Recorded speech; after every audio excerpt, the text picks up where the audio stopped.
ನಲ್ಮೆಯ ಮಿತ್ರರಿಗೆ ಮಧುಮಾಲಾ ಕಥಾಸ್ಮೃತಿ ಯೂಟ್ಯೂಬ್ ಚಾನಲ್ಗೆ ಪ್ರೀತಿಯ ಸ್ವಾಗತ. ಋಣಾನುಬಂಧ ಭಾವನೆಗಳ ಬಲೆಯೊಳಗೆ ಸಂಚಿಕೆ 3.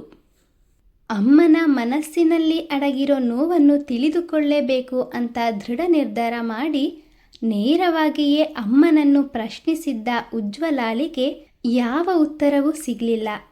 ಉಜ್ವಲಾಳಿಗಿಂತ 4 ವರ್ಷ ಚಿಕ್ಕವಳಾದ ಸ್ನೇಹ 8ನೇ ತರಗತಿಲಿ ವ್ಯಾಸಂಗ ಮಾಡ್ತಾ ಇದ್ಲು. 2ನೇ ತಂಗಿ ಸಾಕ್ಷಿ 4ನೇ ತರಗತಿಲಿ ಅಭ್ಯಾಸ ಮಾಡ್ತಿದ್ಲು. ತಂಗಿಯರಿಬ್ಬರನ್ನು ಶಾಲೆಗೆ ಹೊರಡಿಸಿ ತಾನೂ ಸಹ ಕಾಲೇಜಿಗೆ ಹೋಗೋದಕ್ಕೆ ತಯಾರಾಗಿ ಬಂದವಳು ಅಡುಗೆ ಮನೆಗೆ ತೆರಳಿ ಅಮ್ಮ ಅದಾಗಲೇ ತಯಾರಿಸಿಟ್ಟಿದ್ದ ತಿಂಡಿನ 4 ತಟ್ಟೆಗಳಿಗೂ ಬಡಿಸಿದ್ಲು. ಅಮ್ಮನೊಟ್ಟಿಗೆ ತಿಂಡಿ ತಿಂದ ಬಳಿಕ ಅಮ್ಮನಿಗೆ ತಿಳಿಸಿ 3 ಮಕ್ಕಳು ತಮ್ಮ ತಮ್ಮ ದಾರಿ ಹಿಡಿದರು. ಮನೆಗೆ ಹತ್ತಿರವಿದ್ದ ಶಾಲೆಗೆ ನಡ್ಕೊಂಡೇ ಹೋಗ್ಬೋದಾಗಿದ್ರಿಂದ ತಂಗಿಯರಿಬ್ಬರು ನಡೆದೇ ಶಾಲೆಯತ್ತ ಹೆಜ್ಜೆ ಹಾಕಿದ್ರು. ಉಜ್ವಲಾಳ ಕಾಲೇಜು ಕೆಲವು ಕಿಲೋಮೀಟರ್ ದೂರದಲ್ಲಿ ಇದ್ದಿದ್ರಿಂದ ಪ್ರತಿದಿನ ಕಾಲೇಜಿಗೆ ಹೋಗೋದಕ್ಕೆ ತನ್ನ ಸ್ನೇಹಿತ ಅಗಸ್ತ್ಯನ ಸಹಾಯ ಪಡಿತಿದ್ಲು. ಸದಾಕಾಲ ತನ್ನ ಓದಿನಲ್ಲಿಯೇ ನಿರತಳಾಗಿದ್ದ ಉಜ್ವಲ ದ್ವಿತೀಯ PUC ಪರೀಕ್ಷೆಯಲ್ಲಿ ಒಳ್ಳೆ ಅಂಕಗಳನ್ನು ಪಡ್ಕೊಂಡು ತನ್ನ ಇಂಜಿನಿಯರಿಂಗ್ ಅಭ್ಯಾಸ ಮುಗಿಸಿ ಈಗ ಬೆಂಗಳೂರಿನ ಪ್ರತಿಷ್ಠಿತ ಸಾಫ್ಟ್ವೇರ್ ಕಂಪನಿಯಲ್ಲಿ ಉದ್ಯೋಗ ದಕ್ಕಿಸಿಕೊಂಡಿದ್ಲು. ಜೊತೆಗೆ ಸದಾ ಅಂತರ್ಮುಖಿಯಾಗಿರುತ್ತಿದ್ದ ಅಮ್ಮನ ಮನಸ್ಸಿನಲ್ಲಿ ಹುದುಗಿದ್ದ ನೋವಿಗೆ ಕಾರಣ ಏನು ಅಂತ ತಿಳಿದುಕೊಳ್ಳೋದಕ್ಕೆ ಸಾಕಷ್ಟು ಪ್ರಯತ್ನ ಪಡ್ತಾ ಇದ್ಲು. ಪ್ರತಿ ರಾತ್ರಿ ಕಣ್ಣು ಮುಚ್ಚಿ ನೆಮ್ಮದಿಯ ನಿದ್ರೆ ಕಾಣದ ಅಮ್ಮ ಯಾವುದೋ ಫೋಟೋ ಹಿಡ್ಕೊಂಡು ಕಣ್ಣೀರು ಹಾಕ್ತಾ ಇದ್ದಿದ್ದು ಅವಳ ಮನಸ್ಸಿನಲ್ಲಿ ಹಲವಾರು ಪ್ರಶ್ನೆಗಳನ್ನು ಹುಟ್ಟುಹಾಕಿತ್ತು.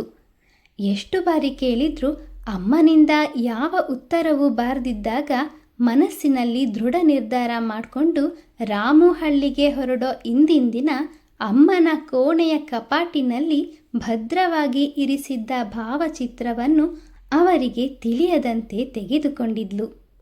ಮರುದಿನ ತನ್ನ ಕೆಲಸಕ್ಕೆ ರಜೆ ಹಾಕಿದ್ದವಳು ಅಮ್ಮ ಏಳೋ ಮುಂಚೆನೇ ಎದ್ದು ತಯಾರಾಗಿ, ಅಮ್ಮ, ಕೆಲಸದ ವಿಚಾರವಾಗಿ ನಾನು ಮೈಸೂರಿಗೆ ಹೋಗ್ತಿದ್ದೀನಿ, ಇವತ್ತು ರಾತ್ರಿಯೊಳಗೆ ಬಂದ್ಬಿಡ್ತೀನಿ, ಗಾಬರಿ ಆಗಬೇಡಿ ಅಂತ ಪತ್ರ ಬರೆದು ಅದನ್ನು ಅಮ್ಮನ ಕೋಣೆಯೊಳಗಿದ್ದ ಮೇಜಿನ ಮೇಲೆ ಇರಿಸಿ ಯಾರಿಗೂ ತಿಳಿಯದಂತೆ ಮನೆಯಿಂದ ಹೊರ ನಡೆದಿದ್ಲು.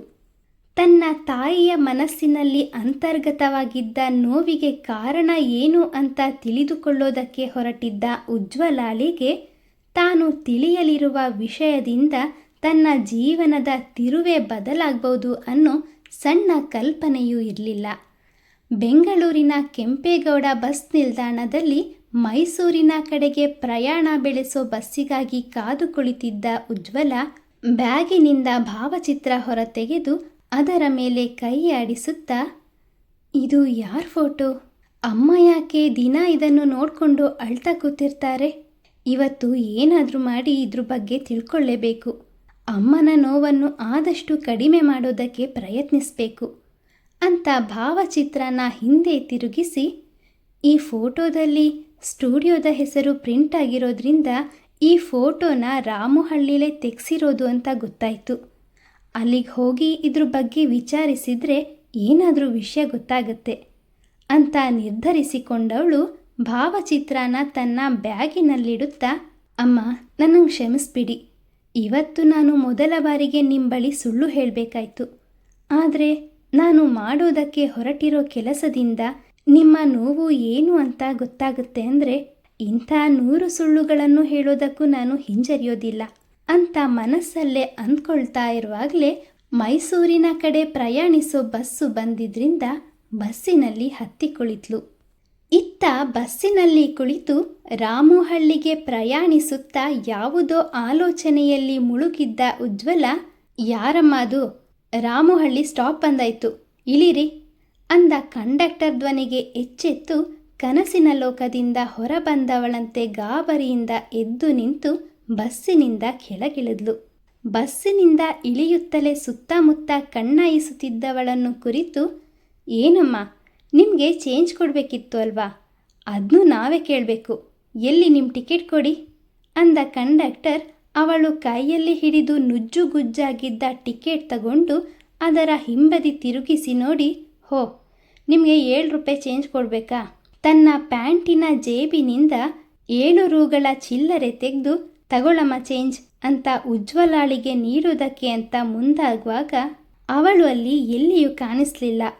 ಆತ ಸುತ್ತಲೂ ಕಣ್ಣಾಯಿಸ್ದ.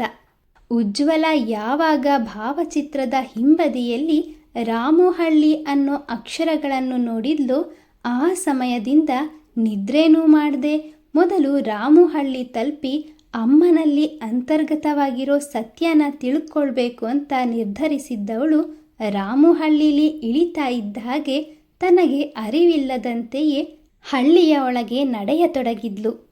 ಮೈ ಮೇಲೆ ಪ್ರಜ್ಞೆನೇ ಇಲ್ಲದವಳಂತೆ ನಡೀತಾ ಇದ್ದ ಉಜ್ವಲಾಳನ್ನು ಗಮನಿಸಿದ್ದ ಕಂಡಕ್ಟರ್, ಏನಮ್ಮ, ಹಲೋ, ನಿಮಗೆ ಕೂಗ್ತಾ ಇರೋದು, ನಿಂತ್ಕೊಳ್ಳಿ, ಚೇಂಜ್ ತಗೊಳ್ರಿ ಅಂತ ಕೂಗಿದ್ರು ಅವಳಿಗೆ ಕೇಳಿಸ್ತಿದ್ದಾಗ, ಏನು ಜನನೋ ಏನೋ, 1-2 ರೂಪಾಯಿ ಚೇಂಜ್ ಇಲ್ಲ ಅಂದರೆ ಕಂಡಕ್ಟ್ರು ಬೇಕು ಅಂತಾನೆ ಚೇಂಜ್ ಇದ್ದರೂ ಟಿಕೆಟ್ ಹಿಂದೆ ಚೇಂಜ್ ಬರ್ಕೊಡ್ತಾರೆ ಅಂದ್ಕೊಳ್ತಾರೆ.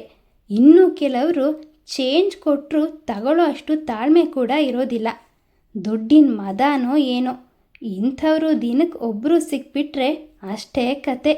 ಬಸ್ಸಿನ ಬಾಗಿಲ ಬಳಿ ನಿಂತು ರೈಟ್ ರೈಟ್ ಅಂತ ಸಿಳ್ಳೆ ಹೊಡೆದಾಗ ಬಸ್ಸು ಮುಂದಕ್ಕೆ ಚಲಾಯಿಸ್ತು. ಇತ್ತ ಎದುರಿನಲ್ಲಿ ಬರ್ತಾ ಇದ್ದ ಬೈಕನ್ನು ಗಮನಿಸದೆ ಮಧ್ಯ ರಸ್ತೆಯಲ್ಲಿ ಮೈ ಮೇಲೆ ಪ್ರಜ್ಞೆ ಇಲ್ಲದಂತೆ ನಡೀತಾ ಇದ್ದ ಉಜ್ವಲ ಇನ್ನೇನು ಬೈಕಿಗೆ ಡಿಕ್ಕಿ ಹೊಡಿತಾಳೇನೋ ಅನ್ನುವಷ್ಟರಲ್ಲಿ ಬೈಕ್ ಸವಾರ ಹಾರ್ನ್ ಮಾಡುತ್ತಾ ಬೈಕಿನ ಬ್ರೇಕ್ ಹಾಕಿ ಮುಂದೆ ಆಗಲಿದ್ದ ಅಪಘಾತವನ್ನು ತಡೆದಿದ್ರು. ಬೈಕಿನ ಹಾರ್ನ್ ಶಬ್ದಕ್ಕೆ ಎಚ್ಚೆತ್ತವಳು ಒಂದು ಕ್ಷಣ ಗಾಬರಿಯಿಂದ 2 ಹೆಜ್ಜೆ ಹಿಂದಡಿ ಇಡುತ್ತಾ, ಅಯ್ಯೋ ದೇವ್ರೆ, ಇವತ್ತೇನಾಗಿದೆ ನನಗೆ, ಎಲ್ಲೆಂದ್ರಲ್ಲಿ ಮೈ ಮರಿತಿದ್ದೀನಲ್ಲ ಅಂತ ತನ್ನ ತಲೆಗೆ ಮೊಟಕಿಕೊಳ್ಳುತ್ತಾ ಸ್ವಲ್ಪ ಮುಂದೆ ಬಂದವಳು ಬೈಕ್ ಸವಾರ ತನಗೆ ಬೈಯೋ ಮುಂಚೆನೇ, ಸಾರಿ ಸರ್, ಗೊತ್ತಾಗಲಿಲ್ಲ, ಕ್ಷಮಿಸಿ ಎಂದು ಕೈ ಮುಗಿದು ಕ್ಷಮೆ ಕೇಳಿದ್ಲು. ಪರವಾಗಿಲ್ಲ ಬಿಡಮ್ಮ, ಈಗೇನೂ ತೊಂದರೆ ಆಗಲಿಲ್ವಲ್ಲ, ಅಷ್ಟೇ ಸಾಕು. ಆದರೂ ಮಧ್ಯ ರಸ್ತೆಯಲ್ಲಿ ಹೀಗೆ ನಡ್ಕೊಂಡು ಬರ್ತಾರಾ? ನಾನೇನೋ ನಿಧಾನದಲ್ಲಿ ಬರ್ತಿದ್ದೆ, ಇಲ್ಲ ಅಂದಿದ್ರೆ ಇವತ್ತು ನಮ್ಮಿಬ್ಬರನ್ನು ಆ ದೇವರೇ ಕಾಪಾಡಬೇಕಾಗಿತ್ತು. ರಸ್ತೆ ಬದಿಲಿ ಹುಷಾರಾಗಿ ಹೋಗಮ್ಮ ಅಂತ ಆತ ತನ್ನ ಬೈಕ್ ಚಲಾಯಿಸೋದಕ್ಕೆ ಮುಂದಾದಾಗ ಉಜ್ವಲ ಏನೋ ನೆನಪಾದವಳಂತೆ, 1 ನಿಮಿಷ ಸರ್ ಅಂತ ತನ್ನ ಬ್ಯಾಗಿನಿಂದ ಭಾವಚಿತ್ರವನ್ನು ತೆಗೆದು ಬೈಕ್ ಸವಾರನಿಗೆ ತೋರಿಸ್ತಾ, ಸರ್, ಈ ಫೋಟೋದಲ್ಲಿ ಇರೋರ ಬಗ್ಗೆ ನಿಮಗೆ ಏನಾದರೂ ಗೊತ್ತಿದೆಯಾ ಅಂತ ಭಾವಚಿತ್ರನ ಅವರ ಕೈಗೆ ನೀಡಿದ್ಲು. ಅದನ್ನು ತಗೊಂಡವರು ಅದನ್ನ ಹಿಂದೆ ಮುಂದೆ ತಿರುಗಿಸ್ತಾ, ಇಲ್ಲಮ್ಮ, ನಾನು ಈ ಹಳ್ಳಿಗೆ ಹೊಸಬ, ಪ್ರೈಮರಿ ಮಕ್ಕಳಿಗೆ ಪಾಠ ಹೇಳ್ಕೊಡ್ತೀನಿ. 2 ತಿಂಗಳ ಹಿಂದೆ ಅಷ್ಟೇ ಈ ಹಳ್ಳಿಗೆ ವರ್ಗಾವಣೆ ಆಗಿ ಬಂದಿದ್ದೀನಿ. ಅಷ್ಟಾಗಿ ನನಗಿಲ್ಲಿ ಯಾರ ಪರಿಚಯನೂ ಇಲ್ಲ. ಆದರೆ ಇದ್ರ ಹಿಂದೆ ಬರೆದಿರೋ ಫೋಟೋ ಸ್ಟುಡಿಯೋ ಇದೇ ಹಳ್ಳಿಲಿರೋದು. ಬಹಳ ಹಳೇದು ಅಂತ ಹೇಳ್ತಾರೆ. ನೀವು ಬೇರೆ ಯಾರನ್ನಾದರೂ ವಿಚಾರಿಸಿ, ಗೊತ್ತಾಗ್ಬೋದು. ನನಗೆ ಶಾಲೆಗೆ ಸಮಯ ಆಗತ್ತೆ, ಬರ್ತೀನಿ ಎನ್ನುತ್ತಾ ಭಾವಚಿತ್ರನ ಅವಳ ಕೈಗಿತ್ತು ತಮ್ಮ ಗಾಡಿ ಸ್ಟಾರ್ಟ್ ಮಾಡಿ ಅಲ್ಲಿಂದ ಹೊರಟರು. ಉಜ್ವಲ ಭಾವಚಿತ್ರ ಹಿಡ್ಕೊಂಡು ಕಾಣದ ಊರಿನಲ್ಲಿ ತನ್ನ ಅಲೆದಾಟವನ್ನು ಪ್ರಾರಂಭಿಸಿದ್ಲು. ಪುಟ್ಟ ಗುಡಿಸಲಿನ ಮುಂಭಾಗದಲ್ಲಿ ಆಡ್ತಾ ಇದ್ದ ಮಗುನ ಒಳಗೆ ಕರೆದುಕೊಂಡು ಹೋಗೋದಕ್ಕೆ ಪರದಾಡುತ್ತಿದ್ದ ಮಗುವಿನ ಅಜ್ಜ ಚಂದ್ರಯ್ಯನವರ ಬಳಿ ಬಂದ ಉಜ್ವಲ, ತಾತ ಅಂದ್ಲು. ಸುಮಾರು 80ರ ಆಸುಪಾಸಿನಲ್ಲಿದ್ದ ಚಂದ್ರಯ್ಯ ತಮ್ಮ ತಲೆ ಎತ್ತಿ ವಿಷಯ ಏನು ಅಂತ ಕೇಳೋ ಮೊದಲೇ ಅವರ ಮುಂದೆ ಭಾವಚಿತ್ರ ಹಿಡಿದು, ತಾತ, ನಿಮಗೆ ಈ ಫೋಟೋದಲ್ಲಿ ಇರೋರ ಬಗ್ಗೆ ಏನಾದರೂ ತಿಳಿದಿದೆಯಾ ಅಂತ ವಿಚಾರಿಸಿದ್ಲು. ಭಾವಚಿತ್ರವನ್ನು ನೋಡುತ್ತಲೇ ಕೆಂಡಕಾರೋ ದೃಷ್ಟಿಯಿಂದ ಉಜ್ವಲಾಳನ್ನು ನೋಡಿದ ಚಂದ್ರಯ್ಯ ಒಂದೇ ಒಂದು ಶಬ್ದವನ್ನು ಮಾತನಾಡದೆ ತಮ್ಮ ಗೂನುಬೆನ್ನನ್ನು ಲೆಕ್ಕಿಸದೆ ಮಗುನ ಎತ್ಕೊಂಡು ಧರಧರನ್ನೇ ಒಳಗೆ ಹೋದರು. ಅವರ ವರ್ತನೆ ಅರ್ಥವಾಗದ ಉಜ್ವಲ ಅವರು ಹೋಗೋದನ್ನೇ ನೋಡ್ತಾ, ಅರೆ, ಈ ತಾತನಿಗೆ ಏನಾಯಿತು? ನಾನು ಕೇಳಬಾರ್ದು ಏನು ಕೇಳಿದೆ ಅಂತ ಇವರು ಇಷ್ಟು ಸಿಟ್ಟು ಮಾಡ್ಕೊಳ್ತಾ ಇದ್ದಾರೆ. ಇವ್ರಿಗೇನಾದರೂ ಕಿವಿ ಅಂತ ಯೋಚಿಸ್ತಾ ಮುಂದಡಿ ಇಟ್ಲು. ಕೆಲವು ಹೆಜ್ಜೆ ನಡೆದ ನಂತರ ಮನೆಯ ಮುಂಭಾಗದ ಜಗುಲಿ ಮೇಲೆ ಎಲೆ ಅಡಿಕೆ ಹಾಕಿಕೊಳ್ಳುತ್ತಾ ಕುಳಿತಿದ್ದ ಸುಮಾರು 80ರ ಆಸುಪಾಸಿನ ಅಜ್ಜಿ ಬಳಿ ತೆರಳಿ ಭಾವಚಿತ್ರದ ಕುರಿತು ವಿಚಾರಿಸಿದ್ಲು. ಮಸುಕು ಮಸುಕಾಗಿದ್ದ ಕಣ್ಣುಗಳನ್ನು ಉಜ್ಜುತ್ತಾ ಭಾವಚಿತ್ರನ ಕಣ್ಣಿನ ಹತ್ತಿರಕ್ಕೆ ಹಿಡ್ಕೊಂಡು ಅದನ್ನೇ ಸೂಕ್ಷ್ಮವಾಗಿ ವೀಕ್ಷಿಸಿದ ಅಜ್ಜಿ ಅದರಲ್ಲಿದ್ದ ವ್ಯಕ್ತಿಗಳ ಗುರುತು ಸಿಕ್ಕಿದೊಡನೆ ಮೂಗು ಮುರಿಯುತ್ತಾ, ಈ ಅನಿಷ್ಟದ ಬಗ್ಗೆ ನಾನ್ಯಾಕೆ ಹೇಳಲಿ, ನನಗೆ ಮಾಡೋಕ್ಕೆ ಬೇಕಾದಷ್ಟು ಕ್ಯಾಮೆ ಐತೆ ಅಂತ ಭಾವಚಿತ್ರನ ಅವಳ ಕೈಗಿತ್ತು ಮರು ಮಾತನಾಡದೆ ಒಳ ನಡೆದ್ರು. ಹಳ್ಳಿ ಜನರು ಹೀಗ್ಯಾಕೆ ನಡ್ಕೊಳ್ತಾ ಇದ್ದಾರೆ ಅಂತ ಉಜ್ವಲಾಳಿಗೆ ಅರ್ಥನೇ ಆಗಲಿಲ್ಲ. ಅಮ್ಮನನ್ನು ಕಾಡ್ತಾ ಇರೋ ಸಮಸ್ಯೆಯ ಬಗ್ಗೆ ತಿಳಿಯೋದಕ್ಕೆ ಅಂತ ಬಂದವಳಿಗೆ ಮತ್ತೊಂದು ಸಮಸ್ಯೆ ಎದುರಾಗಿತ್ತು. ಹಳ್ಳೀಲಿ ಹಲವಾರು ಜನರನ್ನು ವಿಚಾರಿಸಿ ಎಲ್ಲಿಯೂ ಉತ್ತರ ಸಿಗದೆ ಹತಾಶಳಾಗಿದ್ದವಳು ಕಟ್ಟ ಕಡೆಯ ಬಾರಿ ಇನ್ನೊಂದು ಮನೇಲಿ ವಿಚಾರಿಸೋಣ, ಅವರಾದರೂ ಏನಾದರೂ ಹೇಳ್ಬೋದಾ ಅಂತ ನೋಡೋಣ ಅಂತ ಬರಿಯ ಹೆಂಚಿನ ಮನೆಗಳ ನಡುವೆ ಕೊಂಚ ವಿಶೇಷವಾಗಿ ಕಾಣ್ತಾ ಇದ್ದ ಕಾಂಕ್ರೀಟಿಂದ ಕಟ್ಟಲಾಗಿದ್ದ ಮನೆ ಬಳಿ ಬಂದವಳು ತೆರೆದಿದ್ದ ಕದವನ್ನು ತಟ್ತಾ, ಒಳಗೆ ಯಾರಾದರೂ ಇದ್ದೀರಾ ಅಂತ ಕೂಗಿದ್ಲು. ಅವಳು 3-4 ಬಾರಿ ಕೂಗಿದ ಮೇಲೆ ಲಕ್ಷಣವಾದ ಮಹಿಳೆಯೊಬ್ಬರು ಹೊರಬಂದರು. ಆಕೆ ಹೆಸರು ಸರಸ್ವತಿ. ತನ್ನ ತಾಯಿಯ ವಯಸ್ಸು ಅನ್ನಬಹುದಾದ ಆಕೆಗೆ ನಮಸ್ಕರಿಸಿದ ಉಜ್ವಲ, ಅಮ್ಮ, ನಿಮ್ಮಿಂದ ಒಂದು ಸಹಾಯ ಆಗಬೇಕಿತ್ತು ಅಂತ ವಿನಂತಿಸಿಕೊಂಡ್ಳು. ಯಾರಮ್ಮ ನೀನು? ಏನು ಸಹಾಯ ಆಗಬೇಕು ಹೇಳು, ಬಾ ಒಳಗೆ. ಸರಸ್ವತಿ ಪ್ರೀತಿಯಿಂದ ಮಾತಾಡಿಸಿದ್ರು. ಪರವಾಗಿಲ್ಲ, ನಾನೊಂದು ಮುಖ್ಯವಾದ ವಿಷಯ ತಿಳ್ಕೊಬೇಕಿತ್ತು, ಅದಕ್ಕಾಗಿ ಬೆಂಗಳೂರಿನಿಂದ ಬಂದಿದ್ದೀನಿ. ಅವಳು ಕೂಡ ಅಷ್ಟೇ ವಿನಯವಾಗಿ ಹೇಳಿದ್ಲು. ಅಷ್ಟು ದೂರದಿಂದ ಬಂದಿದ್ಯಾ? ಬಾರಮ್ಮ, ಒಳಗಡೆ ಕೂತ್ಕೋ, ಕುಡಿಯೋದಕ್ಕೆ ಏನಾದರೂ ಕೊಡ್ತೀನಿ. ಸರಸ್ವತಿ ಏನನ್ನೋ ಹೇಳೋ ಮೊದಲೇ, ಕ್ಷಮಿಸಿ ಅಮ್ಮ, ತುಂಬ ಥ್ಯಾಂಕ್ಸ್. ಅದು ನನಗೆ ಸಮಯ ಇಲ್ಲ. ಈ ಫೋಟೋದಲ್ಲಿ ಇರುವವರ ಬಗ್ಗೆ ನಿಮಗೇನಾದರೂ ವಿಷಯ ಗೊತ್ತಿದ್ದರೆ ದಯವಿಟ್ಟು ತಿಳಿಸಿ ಅಂತ ಭಾವಚಿತ್ರನ ಸರಸ್ವತಿಯವರಿಗೆ ತೋರಿಸ್ತಾ, ದೇವ್ರೆ, ಇವರಿಂದಾದರೂ ಏನಾದರೂ ವಿಷಯ ಗೊತ್ತಾಗೋ ಹಾಗೆ ಮಾಡಪ್ಪ ಅಂತ ಮನಸ್ಸಲ್ಲೇ ದೇವರನ್ನು ಬೇಡಿಕೊಂಡ್ಳು. ಅವಳ ಅವಸರವನ್ನು ಅರಿತ ಸರಸ್ವತಿ ತಾವೇ ಹೊರಬಂದು ಭಾವಚಿತ್ರನ ಕೈಗೆ ತಗೊಂಡ್ರು. ಅದನ್ನು ತಮ್ಮ ತೀಕ್ಷ್ಣ ಕಣ್ಣುಗಳಿಂದ ನೋಡ್ತಾ ಇದ್ದ ಹಾಗೆ ಅವರಿಗೆ ಅರಿವಿಲ್ಲದೆ ಅವರ ಕಣ್ಣುಗಳು ತೇವವಾದವು. ಅದರ ಮೇಲೆ ಕೈಯಾಡಿಸುತ್ತಾ ಹಿಂದಿನ ನೆನಪುಗಳಲ್ಲಿ ಕಳೆದು ಹೋಗಿದ್ದ ಸರಸ್ವತಿಯವರ ಮೈ ಮುಟ್ಟಿ, ಅಮ್ಮ, ನಿಮಗೇನಾದರೂ ಇವ್ರ ಬಗ್ಗೆ ಗೊತ್ತಿದೆಯಾ? ಗೊತ್ತಿದ್ರೆ ದಯವಿಟ್ಟು ಹೇಳಿ.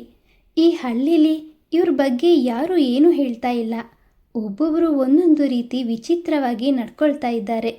ದಯಮಾಡಿ ನೀವಾದರೂ ಹೇಳಿ ಅಂತ ಬೇಡಿಕೊಂಡ್ಳು. ಮಿತ್ರರೇ, ಉಜ್ವಲ ನೀಡಿದ ಭಾವಚಿತ್ರವನ್ನು ನೋಡ್ತಾ ಇದ್ದ ಹಾಗೆ ಸರಸ್ವತಿಯವರು ಯಾಕೆ ಕಣ್ ತುಂಬಿಕೊಂಡ್ರು? ಅವರಿಂದಾದರೂ ಉಜ್ವಲಾಳಿಗೆ ಸತ್ಯ ತಿಳಿಯುತ್ತಾ? ಈ ಪ್ರಶ್ನೆಗೆ ಉತ್ತರ ಗೊತ್ತಾಗಬೇಕು ಅಂದರೆ ಮುಂದಿನ ಸಂಚಿಕೆಯವರೆಗೂ ಕಾಯಲೇಬೇಕು. ಅದಕ್ಕೂ ಮುನ್ನ ದಯವಿಟ್ಟು ನಮ್ಮ ಚಾನಲನ್ನು ಸಬ್ಸ್ಕ್ರೈಬ್ ಮಾಡಿಕೊಂಡು ಪ್ರೋತ್ಸಾಹಿಸಿ. ಕತೆ ಇಷ್ಟ ಆದರೆ ಲೈಕ್ ಮಾಡಿ, ಶೇರ್ ಮಾಡಿ, ಕಮೆಂಟ್ ಮಾಡೋದನ್ನು ಮರಿಬೇಡಿ. ಮುಂದಿನ ಸಂಚಿಕೆಯಲ್ಲಿ ಮತ್ತೆ ಸಿಗೋಣ. ಧನ್ಯವಾದಗಳು.